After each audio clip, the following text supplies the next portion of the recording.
Violence on the streets of Tel Aviv. Hours after Prime Minister Benjamin Netanyahu bowed to intense public pressure by announcing his plans to overhaul the judiciary would be paused. But as protesters for and against the reforms clashed bitterly with each other, it was clear the divide within Israeli society remains deep and more dangerous than ever. They're taking their power that they got democratically and they're ruining our democratic systems forever.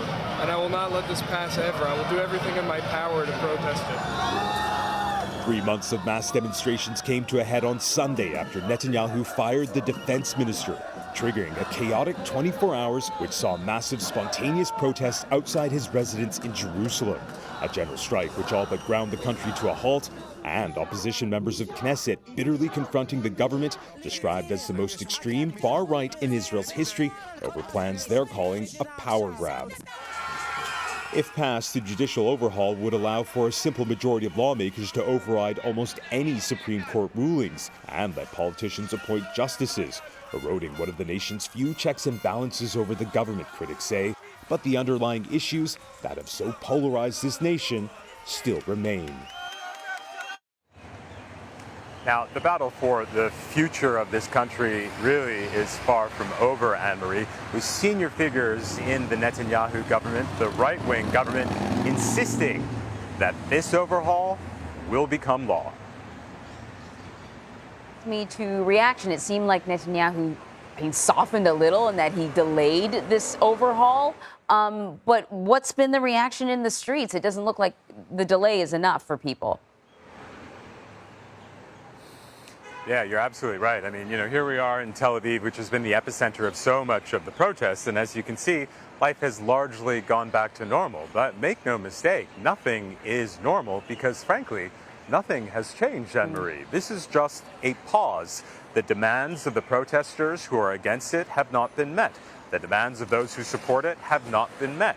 So this really isn't a walk back of any kind. It's really the kicking of the can down the proverbial hall. And so what are people so angry about? Well, let me just sort of explain what this overhaul will entail. It means Israel's government will have far greater powers in choosing Supreme Court judges. It gives Parliament the authority to override Supreme Court decisions with essentially a basic majority.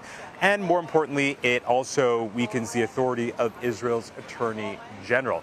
All of this is what protesters say will erode the basic fundamentals of this country's democracy, something they're fighting against. Anne-Marie. When I heard about this delay, I thought, he's just sort of kicking the can down the road. Passover's coming up. People will want to be with their families. They may not want to protest. Netanyahu is this consummate political survivor.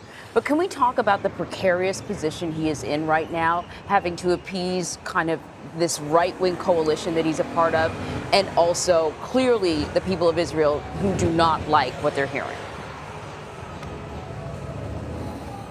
Yeah, I mean, you said it so well, Anne-Marie, this consummate political survival, this man who has just cast this shadow over Israel since 1995. He's this country's longest-serving prime minister with a few times out of office only to come back. And when he does come back, what does he come back with?